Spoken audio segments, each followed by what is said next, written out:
The day was calm, and the sun painted the earth in shades of gold and serenity. I sat among the disciples, their curious faces eager for wisdom. Among them, I knelt close to the Master, seeking answers to my troubled thoughts. "Teacher," I began hesitantly, "the noise of the world overwhelms me, scattering my focus and troubling my spirit." His voice, gentle yet firm, resonated through the air like a steady stream carving through stone. "In this age, unseen threads connect us across distance," he continued. "But connection without mindfulness creates misunderstandings and discord." A disciple named Sita raised her hand, her voice trembling with hesitation. "Master, how can we ensure our words build bridges and not walls?" Buddha turned to her, a smile softening his countenance. "Sita," he said, "before speaking or writing, reflect. Is it true? Is it necessary? Is it kind?" He paused, letting the weight of his words settle like morning dew on grass. "Truth cleanses communication," he added. "Kindness nourishes it, and necessity ensures its purpose." Every step seemed weighted, my gaze fixed solely on the shimmering water. My mind struggled to keep balance. "Anger is like fire," he said. "It consumes the one who carries it more than the one it targets." His words resonated deeply, like the sound of a gong echoing in a temple hall. Responding with compassion, he explained, is like pouring water on flames, quelling the heat and restoring peace. I felt a wave of clarity wash over me, his teachings illuminating the path of mindful interaction. Another disciple spoke, her voice tinged with frustration. "Master, sometimes we feel compelled to respond to every provocation. How do we resist this urge?"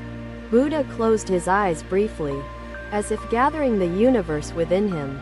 "Restraint is a form of strength," he said. "A lotus remains untainted though it blooms in muddy waters." He gestured toward a blooming lotus nearby, its purity a silent testament to his words. "Choose your responses wisely," he advised, like a craftsman selecting tools. Each word should be measured and intentional. I felt the profound simplicity of his wisdom, a balance between silence and speech. Sita spoke again, her tone now curious rather than hesitant. Another disciple, Kasyapa, asked, "Master, how do we engage with others mindfully while honoring their words and our own thoughts equally?" Kasyapa, engagement begins with humility.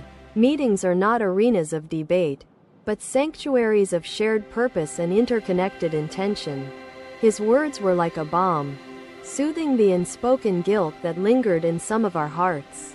"Apology," he added, "is a bridge back to harmony, but it must be built on genuine remorse and learning."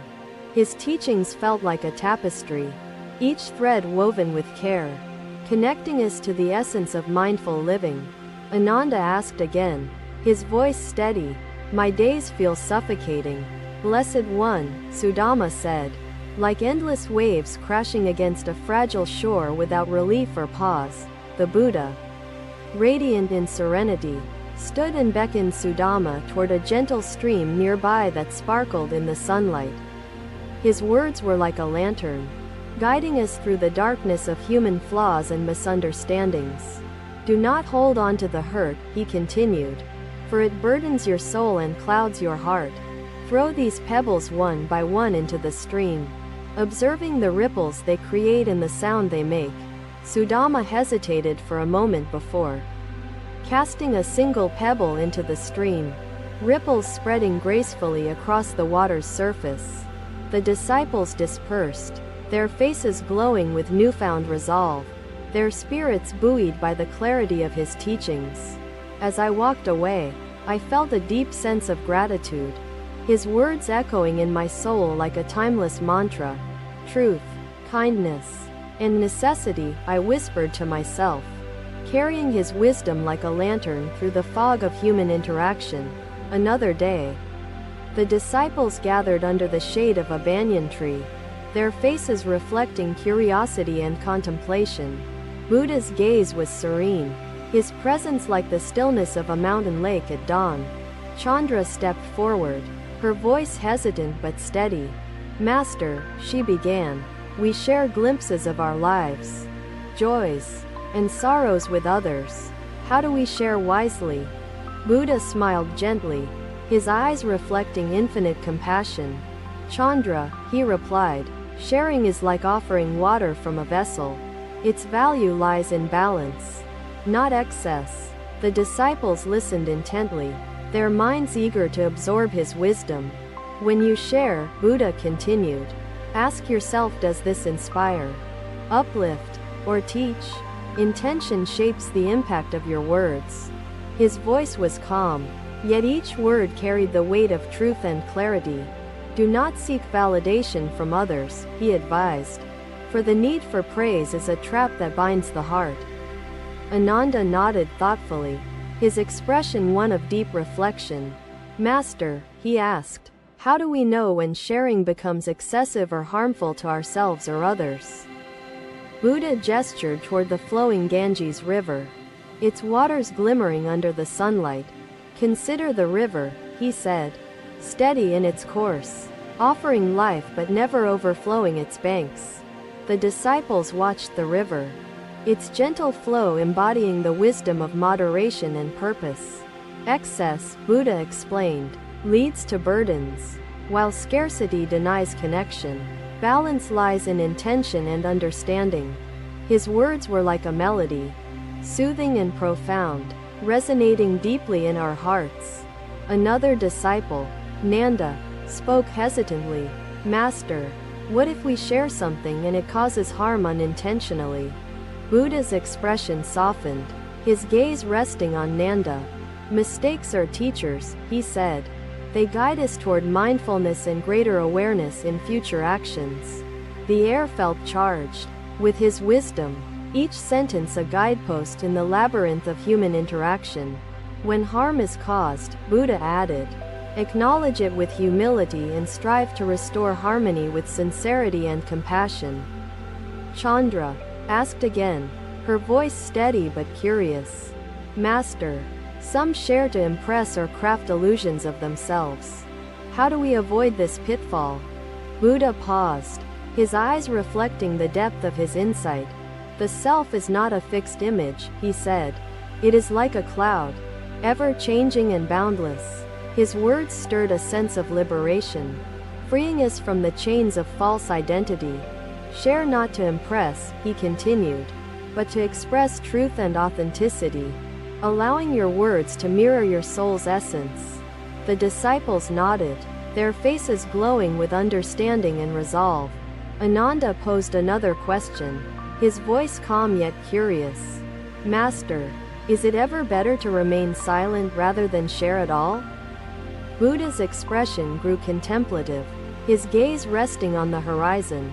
Silence is like fertile soil, he said. It nurtures wisdom and allows meaningful words to take root. His teachings felt like the whisper of the wind through leaves, gentle yet powerful in their impact. When in doubt, he added, let silence guide you, for it is often the most eloquent response. A sense of clarity and peace filled the gathering, his words illuminating the path of mindful sharing.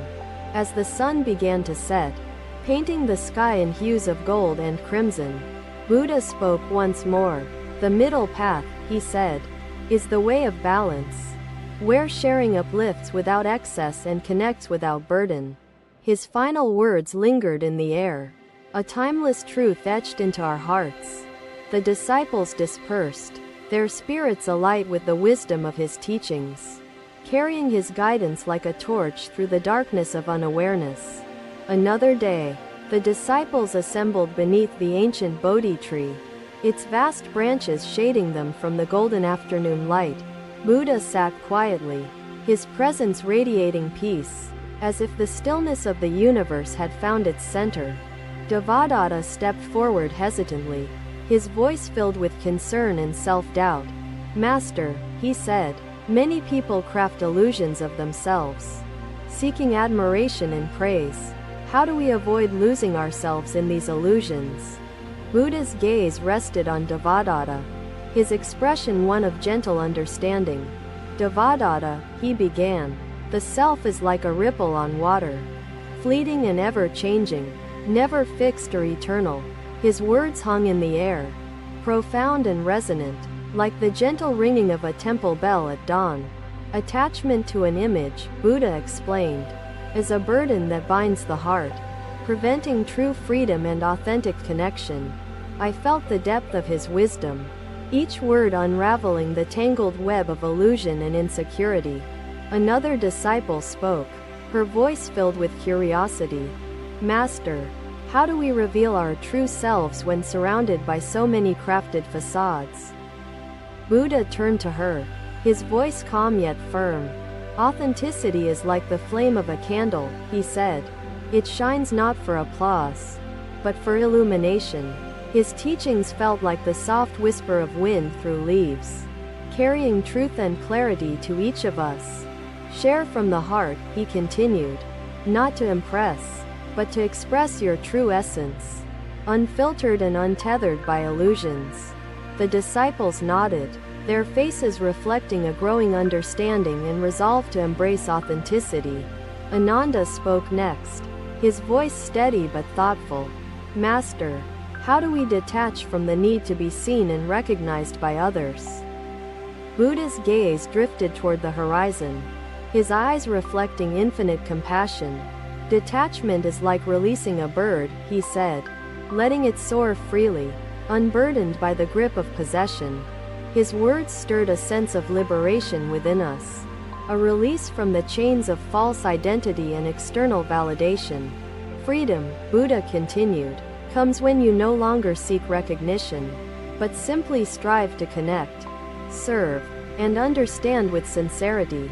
The disciples sat in contemplative silence, absorbing his wisdom like thirsty soil receiving the first rains of monsoon. Devadatta asked again, his voice tinged with uncertainty. Master, how do we resist the pull of vanity and the desire for admiration? Buddha's expression softened, his gaze resting on Devadatta. Vanity is like a shadow, he said. It disappears when faced with the light of self-awareness and humility. His words were like a lantern, illuminating the darkness of human flaws and insecurities with wisdom and grace. Seek not to build facades, he advised, but to serve truth, for the essence of your being lies beyond words or images. The disciples reflected deeply, their minds turning toward the practice of detachment and authenticity. Another disciple spoke, his voice curious but steady. Master, how do we balance self-expression with the fear of judgment or rejection? Buddha closed his eyes briefly, as if gathering the universe within him. Balance is like the lotus, he said. It thrives in harmony, untainted by the mud from which it blooms. His teachings felt like the gentle ripples of a calm lake, soothing yet profound, inspiring clarity and peace.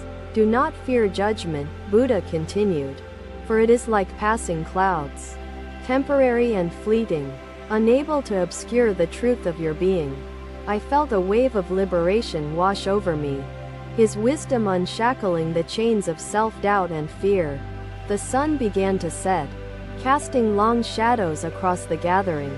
Yet Buddha's words remained luminous and eternal. Detachment, he said, is the path to freedom, allowing authenticity to shine without the weight of illusions and expectations.